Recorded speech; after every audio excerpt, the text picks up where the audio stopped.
discussions go into its final night.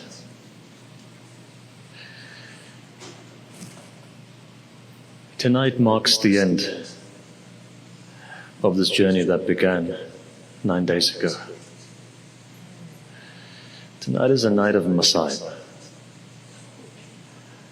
Tonight is a night of huzn. Tonight is a night of baqa. Tonight is a night of giving condolences to Fatima al-Zahra. If it wasn't for the fact that we've got a topic to finish, tonight is worthy enough of just sitting and crying for Ahlul Bayt. But also know that nights like these are nothing less than Laylatul Qadr. On nights like these, a human being's destiny is changed. The most important thing though is this: if you remember what we said on the very first night, Shaitan has a way of starting a fitna in every holy period. Now that we're coming to the end, be very vigilant not to get sidelined. In the next 24 hours, just get off your phones. Focus upon the azab Sayyid al-Shuhada. Tomorrow is going to be a long day, but tonight is going to be a long night.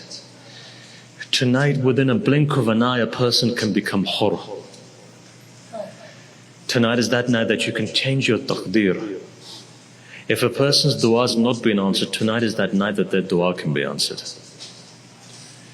Tonight is something that if a person doesn't have ma'rifah of, unfortunately they've not got ma'rifah of anything. Tonight is important because tonight symbolizes that movement from Tharullah to Baqiyatullah. So tonight is a night for that person who's utilized the last 8-9 nights of Sayyid al-Shuhada. Because what tonight symbolizes is that attachment back to the 12th Imam. Remember one thing, this night is holy. It's not holy because of you and me. There's a nur in this night because somebody is crying tonight, that's why. You see, Laylatul Qadr is not for you and me. This is why we have ikhtilaf. Which night is it on? Is it on Monday? Is it on Tuesday? If you look across the world, there's people, in particular in the United Kingdom, you can have 3 days. It's not 3 days though. Laylatul Qadr is only one night. That night is because of the 12th Imam. You'll never come to know which night it is until you don't attach yourself to the overflow of the Imam. That night becomes blessed because of the overflow of the Imam. The reason why night time leads to the ijabat of dua is because the 12th Imam is praying.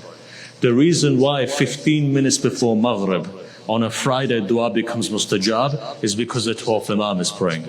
So the reason tonight, from the 6 nights in the entire year, tonight is nothing less than Laylatul Qadr. If a person truly knew and they prayed tonight, you could see the entire course of their destiny could be changed. So bear this in mind. Tonight isn't a small night. I'm just going to request you again just to come as far forward as possible. Because from now until the next 20 minutes, people are going to be trickling in, and then they're going to be standing outside. So if you can come as far forward, and it's quite a big hall, so if you can come as far forward as possible.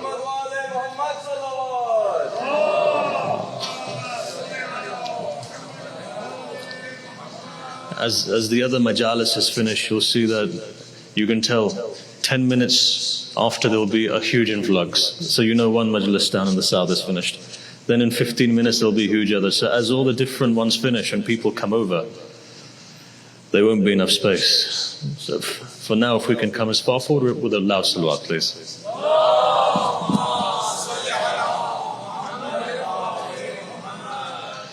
So look, tonight focus. Tonight focus, because tonight's not going to come back. The risk that comes tonight will never come back again. There's a special risk that comes tonight. If I was to tell you that on a night like this, there was a billionaire waiting on the end of the road to give you something, and that check was only for tonight, all of you'd go rushing. No, tonight, the one who created everything is willing to write a check. And that check will not be written tomorrow night or the night after. That check is for tonight. The only condition which is required is that your heart should be bleeding. There shouldn't be an eye tonight that's not crying. There shouldn't be a person tonight who's not in huzn. Tonight is that night that Ahlul Bayt cry.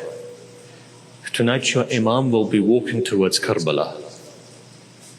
Look, if I can put it like this.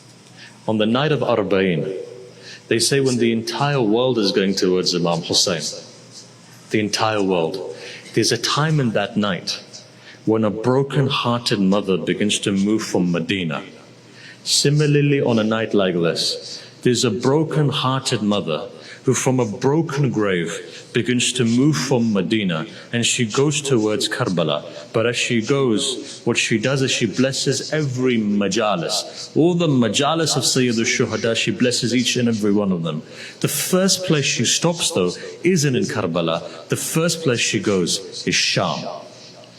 When she gets to Sham, she goes to the grave of a very small girl. And when she goes there, she says to that small girl, "Come, let's go to your father."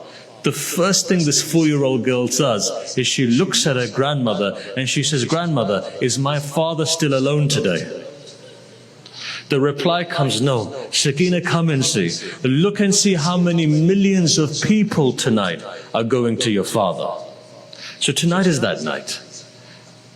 And everyone who's going is journeying with the journey of their tears. Look, we can discuss this, and today I will do. Tonight is that night. There's no restraints tonight.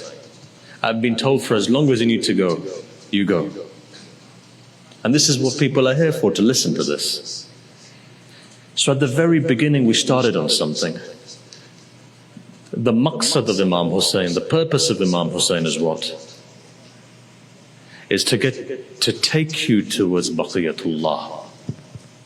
For you to have ma'rifat of Allah. فَأَصَلُ اللَّهَ الَّذِي يَكْرَمَنِي بِمَعْرِفَتِكُمْ وَمَعْرِفَةِ أَوْلِيَائِكُمْ وَرَزَقْنَا الْبَرَاءَةَ مِنْ أَعْدَائِكُمْ أَنْ يَجْعَلْنِي مَعَكُمْ فِي الدُّنْيَا وَالْآخِرَةِ. If you look at Ziyarat Ashura, it openly tells you that the purpose of all of this, Ziyarat Ashura, as we said yesterday, is Isma Azam. If a person recites it with the right sharait, what happens? Isma Azam becomes wajib on them. Sayyid al-Shuhada himself comes and gives you Isma Azam.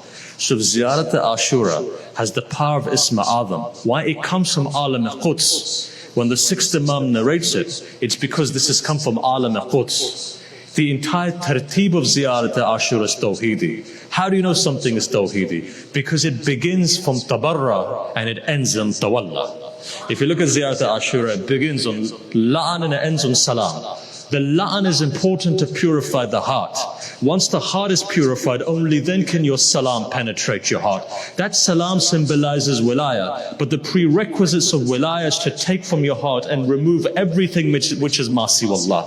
In the same way, your tawheed is different from every other. When you recite kalima tawheed, what you're doing is you're negating all of the najasat in your heart first, and then after that you're saying from la ilaha, then illallah comes into play. This is why Ziyarat Ashura and La ilaha illallah is intertwined. In the same way that Allah wants you to take masi wallah, all that which is najis out of your heart, all of those attachments out of your heart so that you can get the tawheed. In the same way Hussein ibn Ali wants you to give la'an on those people who are the enemies. Take away that najasat from the heart. Here la'an is removing the najasat. It's as if you're polishing the heart to allow for the salam to come in. And then when you say salam to Hussein, then nur of wilayah penetrates the heart. Imam Hussein knows this. This is why Masaib is there. What Masaib does is it purifies the heart. And it takes the heart on a ma'raj as quickly as possible to take you towards Allah. Bear this in mind. Otherwise, if it was the case that you're trying your best, your best won't take you anywhere. There has to be some barak of Ahlul Bayt to take you to that location. And the fastest way, as Amir al-Mu'mineen says in Dua Kumail, وَسِلَاؤُهُ الْبَقَى. The only weapon you have in front of Allah is your tears. So tonight is that night. You'll see in this night that certain people's hearts are so soft that they're waiting for Ya Hussein to begin, and they see those tears that come into their eyes. So bear this in mind. So in essence, what is tonight about? Ma'rif of the Imam, ma'rif of the awliya of the Imam, and bara'at away from their enemies. But look, because I've promised a lot of the youth that I speak on this particular topic. Let me speak on this topic so you can understand. The number 40 is very important. They say when there are 40 good people in the world, then what you find is that the whole comes in shape. Why is 40 important for? This number 40 is important. 40 symbolizes istidad. It symbolizes the potential of a human being coming to actualization. 40 is important as a number for the world to come to realize its potential. When there are 40 people, you'll see that automatically this world will pull the Imam back from Alam al-Malakut into Alam al-Dunya. Pull the Imam back. But the condition is that there needs to be 40 hearts which are prepared. 40 hearts. Similarly within Judaism you find that the number 40 is important. Look at Musa alayhi salam and see. وَوَعَدْنَا مُوسَى 30 لَيْلًا وَاتْمَمْنَاهَا بِعَشْرٍ. So even within Musa, 40 days, 30 plus another 10 were given. Those 40 days were important for Musa to be able to take that which was coming from Alam al-Quds. And in the same way, when you look at our Prophet, he was told, 40 days go into khalwa. Rasulullah was to be given something lofty. The hadith says Allah said to him, go for 40 days into khalwa. Imagine Rasulullah. Why was Rasulullah made a prophet at the age of 40? It's because at the age of 40, he completed all of the kamalat of Nabuwah. Isa was made a prophet when he was in the cradle. Yahya was made a prophet in the cradle, but they weren't given the kamalat of the Anbiya. Nabuwah in itself, its perfection came at the age of 40 for the Prophet. Why? These 40, every one of that step symbolizes something. It symbolizes a manzil from the manazil towards perfection. So Rasulullah at the age of 40 was given Nabuwah. It's not just Nabuwah, it's the kamalat of 124,000 Anbiya.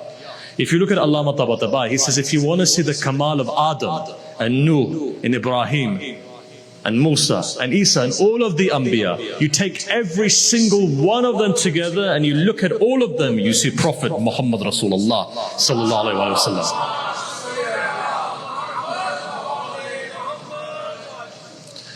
And in the same way, if you want to see the Kamal of Muhammad, then look at Ali.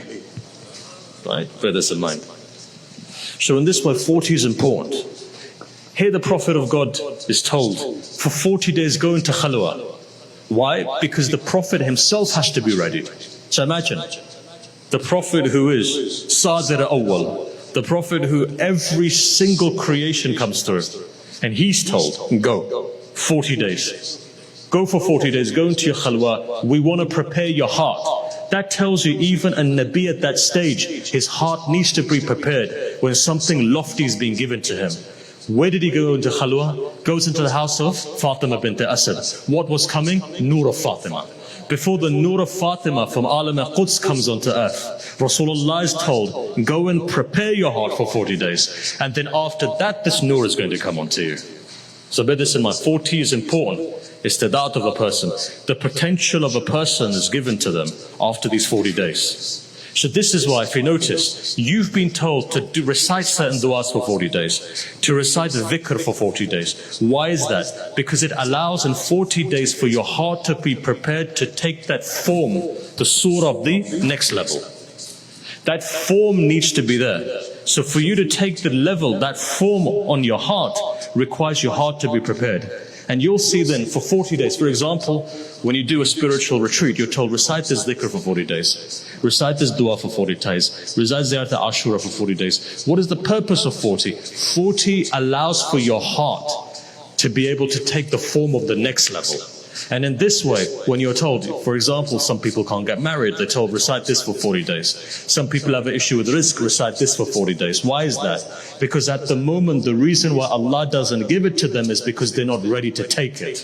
So that 40 days allows them stage by stage to prepare their heart to be able to take that which is coming on the next level.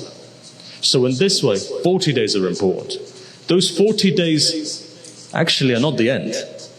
When you talk about saluk, when you talk about spirituality, the spiritual wayfarer, what's important to them is this, spiritual wayfarer. What's important is that 40-day movement that you have is not the end. Actually, the dhikr that you have, the dua that you have, is a way of preparing your heart for that saluk. It is in the end. This dhikr that you have of the tongue needs to manifest in the heart. So it's not actually about the dhikr itself. It's not about the dua itself. It's not about the spiritual exercise itself. Prayer is a wasila. Fasting is a wasila. Quran is a wasila for your heart to be able to produce that potential for Allah to grab you and take you up. And this is why tawassul of Ahlul Bayt is important. If a person does tawassul of Ahlul Bayt, the heart becomes ready to be pulled up. So let me take it, and the youth asked me for this, so this is why, because 90% is youth. Bear with me. Look, there's two places in the Quran that tells you our Nabi was more lofty than all of the other Anbiya. When it comes to Musa, وَلَمَّا جَاءَ مُوسَى لِمَكَاتِنَا, Musa himself has to go towards Allah. That is a salik that works his way towards Allah. But when it comes to Rasulullah, it says, Subhanalladhi asra bi abdihi laylan min al-masjid al-harami ila al-masjid al-aqsa. Rasulullah doesn't need to go anywhere. Allah takes him from Masjid al-Haram to Masjid al-Aqsa. The difference between Musa and Muhammad is just that. Musa and all of the other Anbiya go to Allah. When it comes to Rasulullah, Allah takes him towards him.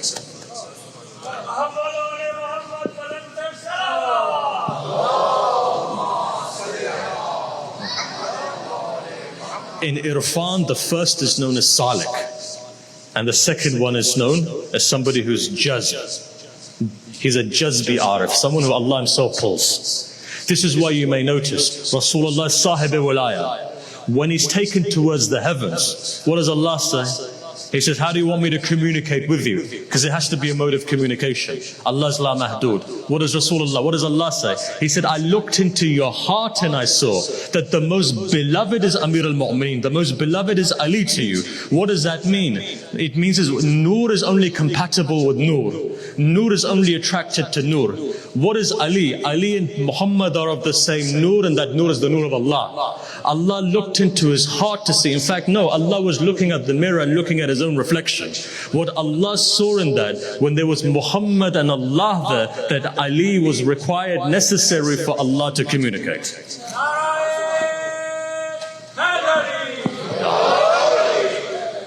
No, you didn't understand. You didn't understand. You understood parts of it, you didn't understand all of it. Well, I can see by your face. I've lost you on that. You didn't understand. Let me try and explain it a bit more. How do you come to know Allah? If it was darkness, you'd be blinded. If I switch off all of these lights, what are you going to see? Nothing. When the light comes on, I can see you. The minute I see you, because of the wasila of that light, I have ma'rif of you. Because of the wasila of the light, I have ma'rif of you. You have ma'rif of Allah because of the wasila of the light, which is Ali. Ahlul Bayt have said, had it not been for us, nobody would have understood Tawheed. That light of Rasulullah. So Rasulullah is loftier than Amir al-Mu'mineen. Actually, the light is haqiqat Muhammadi. The batin of that light is Amir al-Mu'mineen. Now let me put it another way. If the light cannot be separated into pieces. But for 1 minute, just for your own sake, think about this. The body is Rasulullah. The ruh is Fatima. Why? Because Rasulullah says, Fatima ruhul lati bayna jambayn. The nafs is the Prophet. The qalb is Hassan and Hussein. When all of this comes together, the heart cannot exist without the ruh. The ruh cannot exist in this physical world without the nafs. So when all of it comes together, when Ahl al-Kisa come together, it's what equals Nurullah.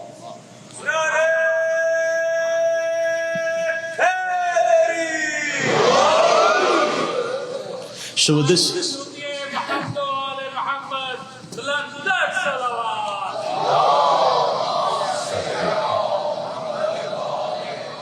so in this way, those 40 days are important, because what you're doing, and especially, you may ask the question, what separates you then from other mystics? Obviously there's been other mystics. What separates is that our journey is faster. Why? When you appeal to Ahlul Bayt take you up. In these 40 days, therefore, leading up to Arba'in, bear this in mind, tomorrow will be the first day. The days that go to Arba'in is the day of preparedness. When you get to the last day, remember, Arba'in is mansub to Zainab, Sayyidah Zainab. This tells you there's a power within Sayyidah Zainab that takes the Shia of Ali all the way up. Look, let me put it another way. Now that the youth have asked, I was trying not to raise this issue because it's complex. I'm trying to simplify it as best as possible. For the rest of this, inshallah, we'll hold classes. But for this specific thing, let me tell you. The journey of a salik is a journey of the inside. Right? It's an internal journey. I once asked the eldest son of, we were sitting there in fact a couple of years back in Najaf. I got a message. The eldest son of Ali Abbas said he had come. So two brothers from Birmingham, very prominent members of the Birmingham Jamaat, Dr. Zain and Hussein Abdi. I said, look, let's all go. So we all ended up going. Because Allah was calling us, he's in Najaf. Now remember, these elderly people, they have secrets. Secrets in the sense they give you things. Just to be with them, it's like you've benefited. He said something. He said that after my father's passing, he says, I saw my father and I asked him a question about Allah. He says, is what I think is correct? And his father says, yes. He says, Allah's found there. Your internal journey takes you towards Allah.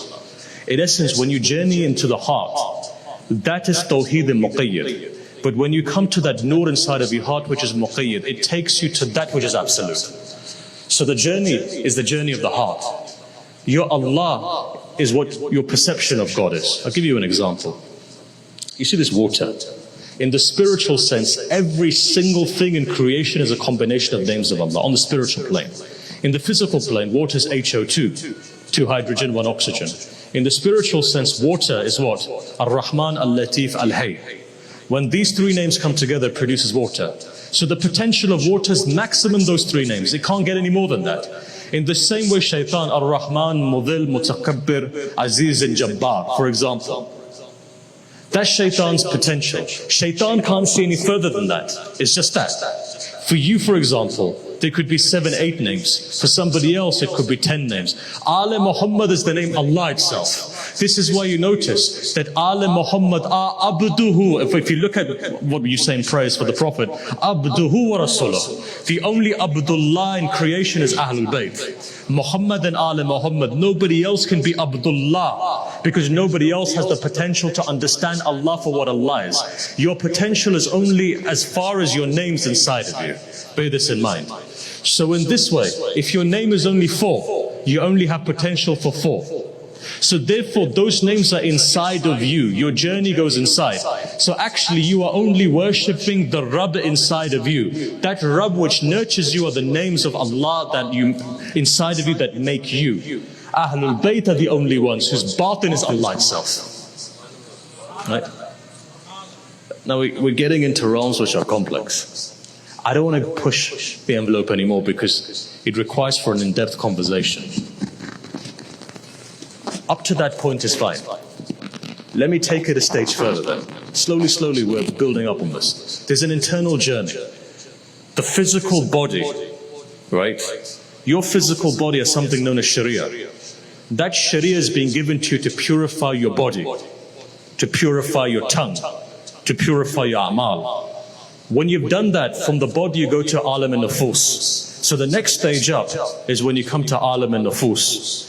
This alam and nufus is important for you to purify again your sifat. So for example, from your physical traits, you go to your spiritual traits. So for example, if a person's akhlaq is bad, lies, cheats, isn't saqi, isn't generous, isn't kind, all of those perfections come in alam and nufus. So your nafs basically is purified. For your nafs to be purified is important for you then to actualize Ahlul Bayt. Right? Because at this stage you haven't done.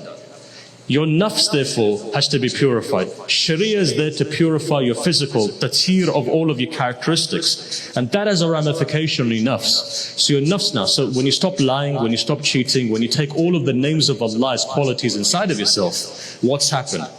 Very quickly, what's happened is that you purified your nafs. But this isn't sufficient either, because from your nafs then you travel to your qalb. Your qalb is important. From that, qalb comes from qalaba, inqilab basically, means to change the heart. Revolution in the Latin, to revolve. So ultimately, a revolution is actually not about physical violence, it's actually about changing the heart. What Imam Hussein did in Karbala was to change the hearts of the people until the Day of Judgment. Had it just been a physical revolution, it would have ended. So the Imam's movement is not a revolution in terms of a war, it's the state of the heart. This is why Hussein is the king of hearts. So qalb basically has two sides to it. One side that faces the aql, which is Allah. The other side which faces the nafs and the dunya. In between that it rotates. The purpose of the spiritual wayfarer is for your heart to go to the maqam of aql. When you get to aql, none of us have aql. Everyone is in a state of waham until you don't divorce yourself from the nafs. When you've divorced yourself from the physical nafs, which takes you in the nafs al-ammaratin bis-su, only then do you come to nafs al-mutmainnah. Look, I'm going to leave it there because it's a complex discussion and I can see that it is complex. But what I'll say to you is this: to get to the maqam of the aql requires for you to understand Ali ibn Abi Talib. Why? Because aql kul is Ali, nafs kul is Fatima. The tathir of the nafs is important to get to aql. The harat of the nafs can only be there when Fatima is actualized. Bear this in mind. Hazrat Zahra therefore is important. Ma'rif of Zahra, it is that which takes a person to maqam Muhammadi. Otherwise you can never get there. So bear this in mind. Let me give you a story. Now that we're there. Now I've given you the philosophy. And I had to, because I was being pressured by the youth. Tell us something. Fine, I've told you. This is a lecture for another 40 days, by the way. Now let me tell you a story. Ahlul Bayt. Remember what I said on the first night. All of the philosophy on one side, all of the irfan on one side. The most important thing is this: submit yourself to Ahlul Bayt and you see naturally your heart becomes pure. The condition is submission. If your heart isn't submitted, you'll never get to where you need to get to. There was a woman, Maraja have given the story. If the Maraja hadn't given the story, I wouldn't have given the story.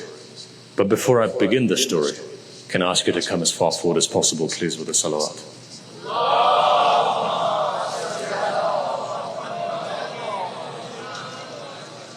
So there's other second batches coming.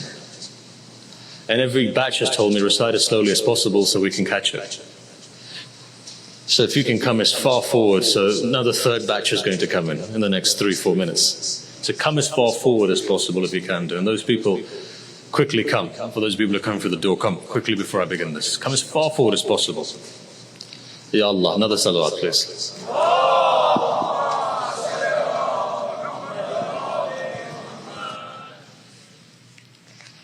It's almost...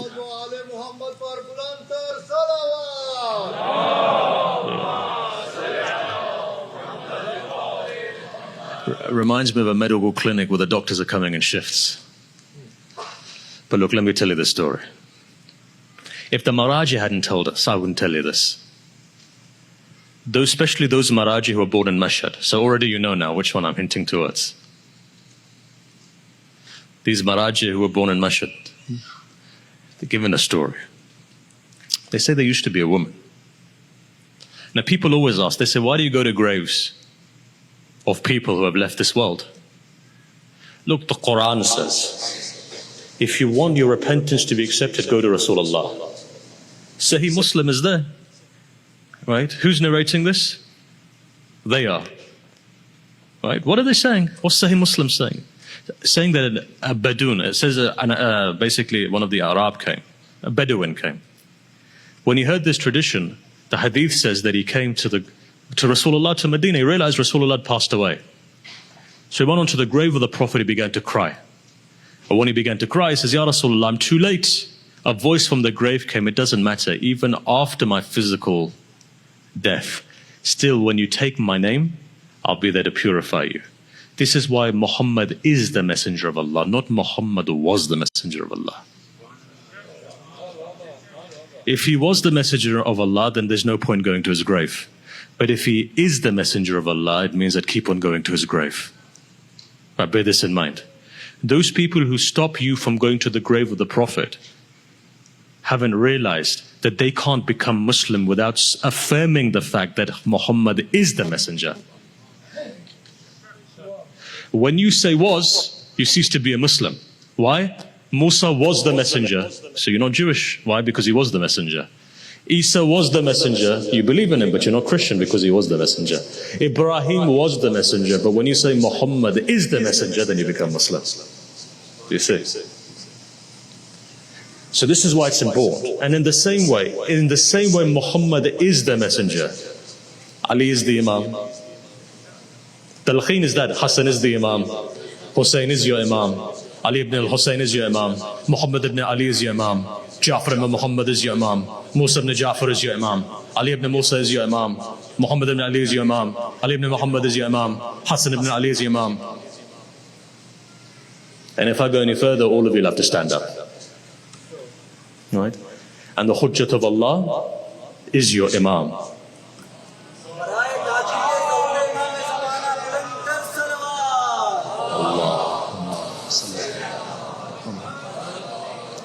There's a name of the Imam, if I was to say it, it becomes mandatory and everybody to stand. Even Imam Hussein, when he used to use this name, they used to stand. Bear this in mind. Sixth Imam used to use this particular, so I've not used that name. Because if I did, then all of you'd have to stand.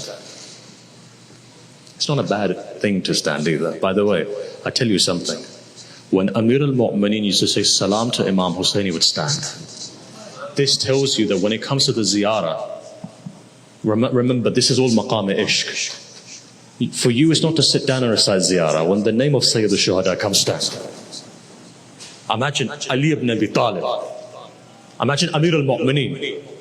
They came to the sixth Imam and they said to him, Mawla, can we call you Amir al-Mu'mineen? He says, yes, we may be in theory the Amir of the believers, but no, only Ali is Amir al-Mu'mineen. Anyone who claims to be Amir al-Mu'mineen is a kafir. Only Ali is. You didn't understand. It is okay. Elders understood. Yeah. So bear this in mind. So then they asked the sixth Imam, what about when it comes to the 12th Imam? He says, no, call him Ya Baqiyatullah. Amir al-Mu'mineen is only Ali. Ali is the Amir, nobody else. Look, if we had time, I'd go into it. I can't take too much time, so on that basis, let's go to the story. There was a woman. She used to live in a village outside of Mashhad. What was impressive about her was she was one of them, and this is going back in the olden days. So some of these Maraj are 92, 93. So if we're going back to 70 years ago, when they were in their 20s, in the olden days, in the villages, when the women were educated, they would teach the children, basically. She used to run a school for orphans. One day, an alim, a mullah, comes to her. And in that area of Mashhad, there used to be, and they still are, mullahs. The ulama are elsewhere, the mullahs are elsewhere. If I can highlight that. So some of the mullahs came. They said, how is it possible that you're running this entire orphanage and you're educating the children? So she said, well, whatever I get from Imam al-Rada alayhi salam. So he thought she's trying to be too clever. They're just trying to be clever. So he says, look, one day let me follow her and see. Where does she get her money from? She followed her. She went. She goes into the haram of the Imam. She gives the salam. And she goes and she sticks onto the zari. Now, bear this in mind. It's only recently that there's been a block between male and female, even in Najaf, after 2003. Otherwise, it used to be open for everyone. Women, men, everybody used to come in. So in the olden days, you could see what another person was doing. So he says, the mullah says, he goes, look, I was standing there and I was watching. And he looked and he said, well, she took a long time at the zari. I was wondering, what is she doing? And as she left, I went up to her and I said, do you recognize me? She goes, oh, you're that mullah from... He goes, yes. He says, well, what were you doing for so long standing there? She says, don't you know? When I said salam to my Imam, he was asking me by name how each one of the orphans are. Then he says to her, well, where did you get the money from? She opens her hand, she says, Imam al-Rada gave me all of this money. He got startled. He says, how is it possible? She was innocent. She says, but when you say salam, doesn't the Imam reply to you? Right? What does that tell you? That tells you this, that even your risks, if you believe that your boss is them, then they'll give it to you. You go to your boss, you ask your fallible boss for risk. Why don't you go and ask your infallible boss for risk? When they give risk, it's enough for 7 generations. When your fallible boss gives you risk, maybe it won't even last for a day, let alone a month. Right? One story. Why am I giving the story tonight for? Because after tonight we have no more discussion. I want you to go home and realize that whatever you need, your necessity of life is found in the tawassul of Ahlul Bayt. Right? It's found within the tawassul of Ahlul Bayt. First story. Second is this. Bear this in mind. Tawassul, look, tawassul of Ahlul Bayt is important. In no shape or form are we saying Allah is not Raziq. Allah's Raziq. But when Allah gives your boss money to give you, the wasila, the catalyst is Allah. Bear this in mind. The catalyst is Allah. So same thing. Allah's not physically going to come and give you something. If that hand physically does come forward, it's known as Yadullah. Right? If that hand physically does come forward. So Allah's not physically going to ever come. Therefore, the door of Ahlul Bayt has been created just for that. So, look, bear this in mind. There's another tradition I wanted to narrate. Look, that tradition goes, in fact, before I get to it, that tradition goes like this. Second thing is this. Take this away as well. Never judge anyone. Right, bear this in mind. Never judge anyone, never turn anyone away from coming to the barakah of Ahlul Bayt. Whoever it may be. You know, God forbid somebody wants to walk in. I've seen myself. Once a man wanted to walk in, he was drunk. This is going back about 15, 20 years ago. At that time, I remember I said to the people, I said, leave him. Let him come at least sit at the back. You don't know where guidance is coming. Right? You don't know where guidance is coming. If a person is being brought to the, as we say, to the door of Ahlul Bayt, there's a reason. Hussein ibn Ali just doesn't call anyone. Everyone's coming for a reason. In the olden days, there used to be a gangster in Tehran by the name of Rasul Turk. He's a gangster. He used to cut people's wallets. He would do all of those things. He was a gangster. He used to beat people up. There was a thing though with the Rasul Turk. So there was something in him that when it used to come to the 10 days of Muharram, he would certainly come on the 9th night. He would wash his mouth because he used to drink alcohol. He used to wash it. After cleaning his mouth, he'd come to the majlis of Imam Hussein. They say one day there was a majlis and Rasul Turk stumbled in. The bani of the majlis got up and he said, let's get this guy out. Why? He's a gangster. I don't want a war to start here. Sometimes these guys, they can start a fight for no reason. So he got up and he says to Rasul Turk, look, brother, leave. Chucked him out. He says that night when he went to sleep, right, chucked him out. That night when he went to sleep, the bani of the majlis says, he says, I saw a dream. Now here Rasul Turk said, he said, had anyone else had chucked me out, I would have beaten them up. I would have killed them. But because you've done a majlis for Imam Hussein, and because this is the zikr of Imam Hussein, I'm not going to say anything. You've told me to go, I'm going to go. Rasul Turk left with tears in his eyes. He says, Mawla, I've been turned away from your majlis. That night they say that this bani of the majlis, this person saw a dream. In his dream he saw that it's Karbala. In Karbala he saw there was the tent of Imam Hussein. He says, when I went to the tent of Imam Hussein, I saw there was a dog there protecting the tent of Imam Hussein. When I looked at the face of the dog, I saw Rasul Turk. He says, I realized that this person, I shouldn't have turned him away. He says, I got up. He said, in the morning I went to try and find Rasul. He says, eventually I came to a, they say in Farsi, qahwa khana. I came to a chai shop, tea shop. Generally people wouldn't go there in the olden days. It was seen as a place of disrepute. He says, when I went inside, Rasul Turk was there. He says, brother, please forgive me. Rasul Turk says, come and get out of there. What's the actual story? He says, the actual story was, last night when I went to sleep, I was transported to Karbala in my dream. He said, when I went to the tent of Imam Hussein, I saw a dog. He said, forgive me for saying this, but when I looked at the face of the dog, it was you. Rasul Turk for a couple of seconds goes quiet. Then he begins to cry. He says, Hussein has accepted me as his dog? Hussein has accepted me as his dog? They say Rasul Turk does a 180 degrees. From that day onwards, he stops. doing all the things that he was doing. Ayatollah Isfahani says, in fact Ayatollah Khonsari says, I would want to go to a majlis where Rasul-e-Turk was, because wherever we went, from that day onwards, he would be the person crying the loudest. He was the zina of the majlis. They say one day, people didn't tell Rasul-e-Turk that there was a majlis. All of a sudden, people saw him stumbling in, and he was saying something. He was saying, Bibi Jan, Bibi Jan, Bibi Jan, where are you? Eventually he comes to the majlis. Why? Because he could hear the voice of Zahra that brought him to the majlis. Brothers, we're all sinners here. All of us sitting here are sinners. Maybe the tears that you're shedding at the moment may be powerful for acceptance to take place. There are three things, the final thing I'll say is this, there are three things that block you from coming closer to Ahlul Bayt. Three things.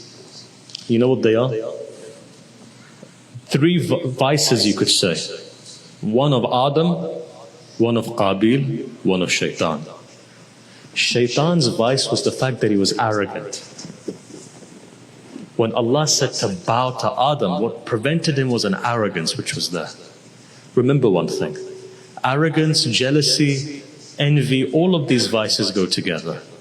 Don't ever think of yourself bigger than anyone else. The one who becomes Rasul-e-Turk is the one who humbles himself on the ground of Ahlul Bayt. When you come to a majlis, in your mind it should be everyone else is more lofty than me. Maybe they are, who knows? You don't know somebody's maqam in the eyes of Ahlul Bayt. When I come here, I know all of you are bigger than me. I know that, I know you're lofty. Why? Because maybe I might know more than you, but you may implement more what you know, and I may implement less of what I know. For example, in every sense of the word, when a person comes somewhere, when they go to a majlis, make sure all of the azadar of Hussein are greater than them. And if you're greater than me, then therefore I shouldn't have any bughs for you. For as long as people are crying over Hussein, close your eyes. Don't have arrogance. Second thing, what did Qabil have? Jealousy. He was jealous of his brother. It was the jealousy that destroyed him. Allah gave Isma Adam to give to Habil. Qabil found that. He says, I'm older, give it to me. He says, fine, Allah will test. Bring the best that you have. He brought the worst that he had. It tells you that a person truly, when they're vested in wilayah, they're sakhi. Habil gave, what happened? Habil became a prophet. Qabil killed his brother on the basis of jealousy. Jealousy is that vice that turns a person to kufr. Look, my time is going, I'm not going to take too long. I would have given at least 15-20 minutes to explain this, but I'm going to go quickly, maybe another time inshallah. Allah gives us life, maybe another time we'll discuss this. Final thing is what Adam had. Adam had hirs. What is that? Right? He had hirs. He wanted something which wasn't for him. And that something was for Ali Muhammad. Right? Make yourself ready for Ali Muhammad to give. Don't go after something which is not yours. Bear this in mind. Look, there's a lot to say on a night like this. I still haven't finished. When I was gathering my thoughts today, as I do, I put letters in front of things. I've got a lot of letters to get through that I've not been able to. 9 days have gone. Ashura's tomorrow. Tonight I know mothers were dressing their children to come here, small children. They were saying to their children, tonight is going to be the night of Ali Akbar. Elders have been coming. You've been going from majlis to majlis. You've been listening to marsiya to marsiya. Tonight you don't need masaib. It's enough for you to know that Hussein is ghareeb tonight. Tonight is the night of mothers, because it was tonight that mothers were sitting with their sons. Tonight mothers were preparing their sons for death. I wanted to say a lot more, but I feel that your hearts are ready to cry. let it not be that there's an eye today that doesn't have tears in it. What's Fatima going to say tonight? Tonight, give your condolences. Tonight, Sakina is about to become yatima.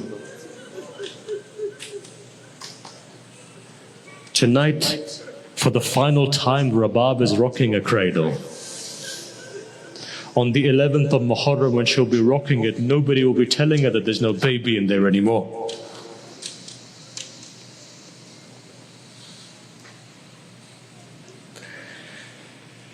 There was a group, we recite slowly today.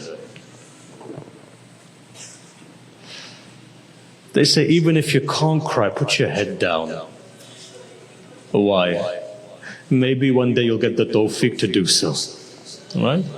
Why? If today Sahib al-Zaman is looking at all of your faces, because he comes tonight, he's broken-hearted, he comes barefoot tonight, if you can imagine. He's looking at each one of us Shia's faces. Who's going to cry? Who's going to give us condolences? And then once the tears come and you give condolences, one baby says, Ameen. And then she goes to the next one. Who knows today which small girl is sitting on that side? Or which man is sitting on this side? But each one of them have come to take condolences. There was a group, they say, from Kashan, which went to Karbala. When they got to Karbala, it was Thursday night. When they came to Karbala, it was Thursday night. They went to the grave of Imam Hussein. They said, Mawla, it's taken us days to come to you. Our feet are blistered, Mawla. We've been walking so much. And we're thirsty and we're hungry, but we've come to do your ziyarah. And at that moment, they came and they recited the Masaib of Ali Akbar. The tradition says that from the walls you could hear crying, from the ground you could hear crying. It was as if Hussein ibn Ali's grave was shaking with crying. And so that night when 40 of them went to sleep, each one of them saw a dream. That dream was this: get ready, Hussein ibn Ali is coming. Each one of them said, Mawla, you didn't need to come, we would have come to you. Mawla says something, he says, no, tell my Shia, if anyone comes to my ziyarah, me, Hussein ibn Ali, comes to your ziyarah. If you can't get to Karbala tonight, at least you physically come to this majlis. It's as if you've come for the ziyarah of Hussein. You don't know which Hussein is where. They said a second thing. The second thing was this. They said, and tell those people, they said, you've got a masjid back in Kashan. In that masjid there's a person there who's a khadim. That khadim straightens your shoes. He says, tell that khadim that the salam of Hussein is on him. All of those people who are khuddam of Imam Hussein, who give the water for Imam Hussein, who fixes the mic for Imam Hussein, who puts the shoes out, they say, Sayyid al-Shuhada gives you salam. But the final thing he says is this. He says, and one more thing is this. If ever you come to my haram on a Thursday, if ever you come to the haram of my Thursday night, my haram, don't recite the Masaib of Ali Akbar, please. He says, why is that? He says, because my mother Zahra comes. She says, Hussein, I can't take it. How is it possible you took it on that day when you had Ali Akbar on your back and his chest was open?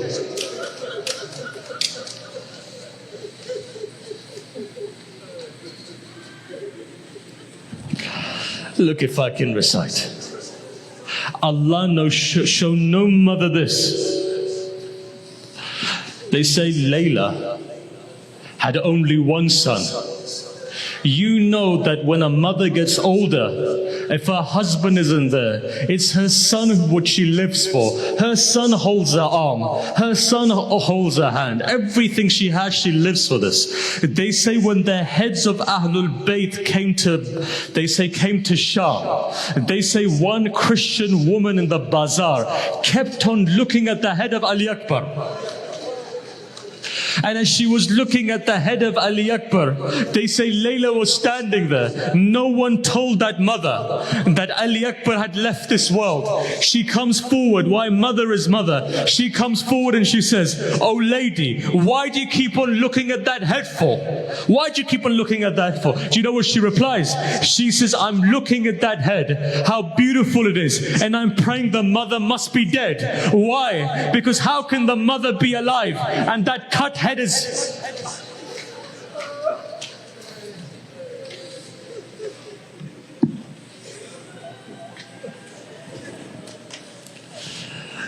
Look, I want to just recite 3 with us. I want to recite 3 with us. Time is not with us. 3 with us and that's it. If Allah gives me the power to recite it. Look, I can see fathers crying.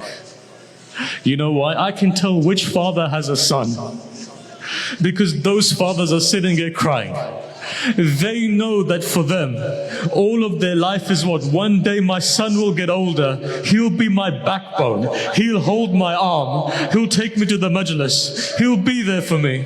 You can see these fathers who are into youngsters you don't know yet because your sons are not old yet. Ask that old father how he feels when his... God forbid, a young son is taken away. I remember in London when a 16-year-old boy died. His father, when he was standing behind the janazah, in 24 hours his beard had gone white. You asked him why, he said, "My young son." 3 with us and that's it. That's it. I know you won't be able to take it. Certainly your women won't be able to take it. 3 with us. Day of Ashura comes. Azan of Ali Akbar takes place. Ashab, one by one, are going to give their life. A time comes when Ali Akbar comes to the Imam of his time. He says, "Father, I want to go to the battlefield to give my life for you. I want to go to the battlefield to give my life. I'm accelerating everything." You know what Imam Hussein says? He says, "Son, for me there's ijazah, but before you go, there's 3 with us that you have to give." He said, "What is that?" He goes, "You've got to go to your brother and ask him for permission. You've got to go to Sayyidah Zainab and ask her for permission. You've got to go to your mother and ask for permission." Tradition says the first place he goes is to the tent of his brother. When he walks into the tent, they say his brother was lying there, he was sick. He goes, he starts to kiss his feet. He kisses his hands. He kisses his cheeks. Imam Zain al-Abidin opens his eyes. He says, "Brother, what has befallen you that you're kissing my cheeks like this? You're kissing my face like this. You're kissing my hands like this. You're kissing my forehead like this." He says, "I want to go into the battlefield. I'm going for the final time and I'm going to give my life for Father." At the moment Imam opens his eyes, he says something. He looks up and he says, "What's happened?" He looks up, he says, "What's happened?" Imam says, "What's happened?" Ali Akbar says, "Baqiya abuna ghariban faridan adshanan madluma." He says, "Our father is left gharib. He's thirsty, he's madloom, he's alone."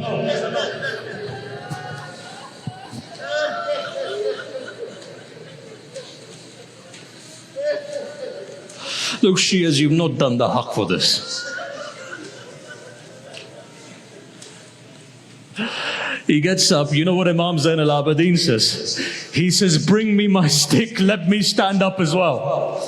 Ali Akbar says, "Brother, sit down, for you it's not jihad." Why? Because you're sick. Somehow brothers depart. Both brothers were crying. The second place they say that Ali Akbar goes is Sayyidah Zainab. How do you depart from Zainab? I don't know. Ali Akbar goes. He comes and he puts his head on the knee of Sayyidah Zainab.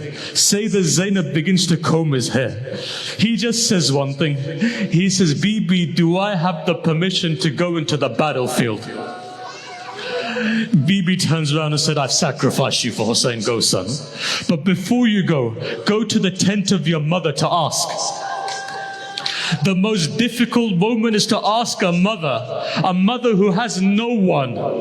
They say Ali Akbar, heavy-hearted now, goes into the tent of his mother, and as he walks in, his mother knows what he's going to say. So Ali Akbar's mother Layla just says something. She says, son, I've become old now. Son, I don't have anyone else. Son, I only have you. Ali Akbar knew it was going to be difficult. At that moment, he doesn't know what to say. So he comes, he puts his head down. He says, mother, on the day of Ashura, if the day of Qiyamah, if my grandmother Fatima Zahra comes, says, Layla, your son is alive. Layla, your son is alive and my son isn't. What are you going to say on that day? Layla goes quiet. She says, son, I know what you want. Go now, fi amanillah. Ali Akbar now gets up. He now goes out. The most difficult wida is this. When he comes out, a Christian Rawi says, he says, I saw an older man standing there. The older man says to his son, son, do I have the permission to tie the amam on your head? He says, when you were 7 years old and your mother tied it for the first time, I had a dream to tie the amama on your head. He says, after that, when you grew older, Sayyidah Zainab would tie the amama on your head. I was waiting for the day to come where you'd be married. I was looking for the day when you're married to tie the amama on your head. That day hasn't come. Would you allow me today to tie the amama on your head? Ali Akbar says, yes, father. He puts his knees on the ground of Karbala so his father can tie the amama. They say on the battle of Badr, when Rasulullah was tying the amama on the head of Amir al-Mu'mineen, he was reciting Nasrun min Allahi wa Fathun Qareeb. He says when Hussein was tying, he was saying Inna lillahi wa inna ilayhi.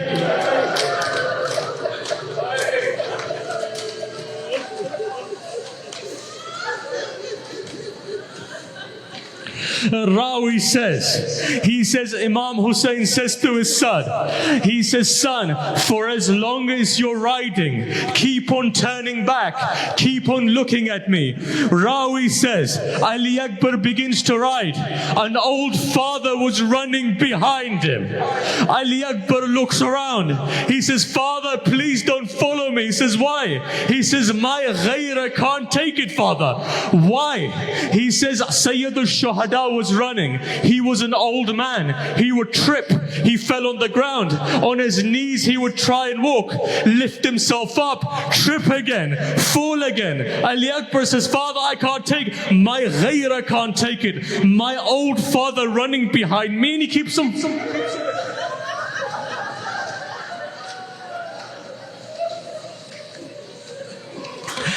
What does Imam Hussein reply? He says, son, if you only had a son like mine, you'd understand. I could see fathers are crying. Why? Because they know how it is to have a young son. I've seen fathers, when their son is in trouble, he's paining, the father is paining. Imagine Hussein now running. He keeps on tripping, he keeps on falling over. Look, I'm not going to recite anything more.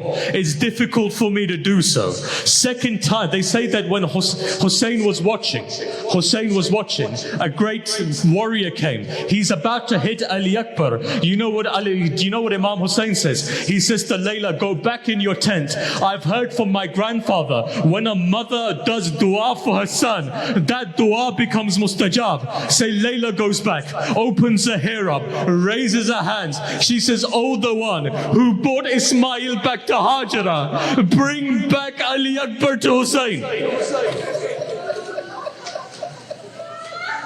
Ali Akbar does come back. But you know what Ali Akbar says? He says, father, I'm thirsty. Father, I'm thirsty. Ali Akbar knew there was no water. He knew as long as the eyes of Imamat is on me, nobody can kill me. He's saying, father, I want to become shaheed. Take your face away. Take your eyes of Imamat away. Rawi says, he says that Imam Hussein says, son, now go. Go now, son. Imam Hussein now removes the look of Imamat from his son.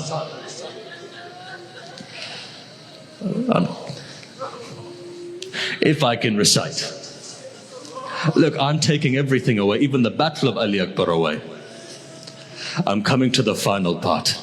They say Hasin ibn Numair, when Ali Akbar was fighting, Umar ibn Sa'd says to him, he says, take your lance, go behind him and pierce his chest. Pierce his chest. You know what happens? They say Hasin ibn Numair takes a lance in his hand. Hussein was watching. As he takes that lance, he chucks it. When he chucks it, it goes from the back. It pierces Ali Akbar in such a way. Hasin ibn Numair says, maybe the father hasn't seen. Let me lift up Ali Akbar so Imam Hussein can see. Lance breaks. Ali Akbar falls to the ground. As Ali Akbar falls to the ground, he's the only one in all of Karbala that doesn't call Imam Hussein. What he turns around and says, father, take my final salam. Riwayat says, one father falls on the ground, on his knees, on his elbows. He begins to walk. He just says one thing. He says, Ali Akbar, answer me, Ali Akbar. Ali Akbar, answer me. Ulama have debated who was Imam Hussein calling. Imam Hussein, as he comes closer, he's saying, Ya Ali, Ya Ali.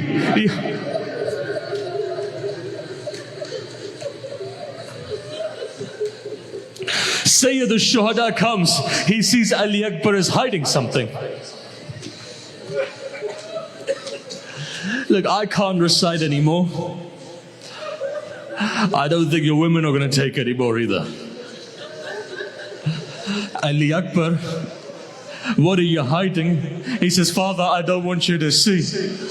He says, son, I'm the son of Haydar al-Karrar.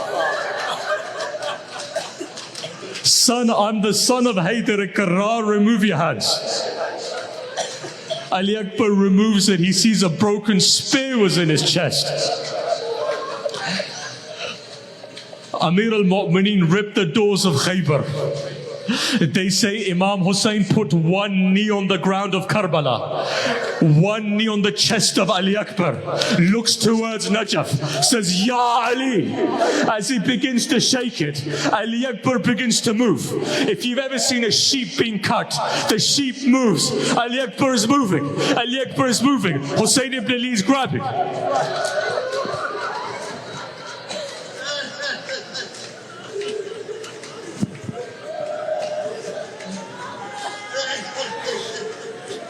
I can't recite anymore, but Hussein is...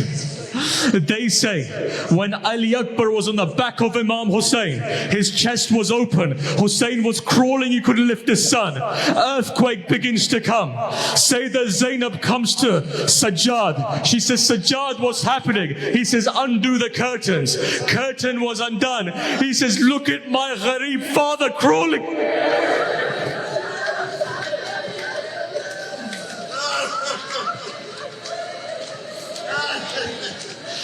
He says, look at my gharib father crawling.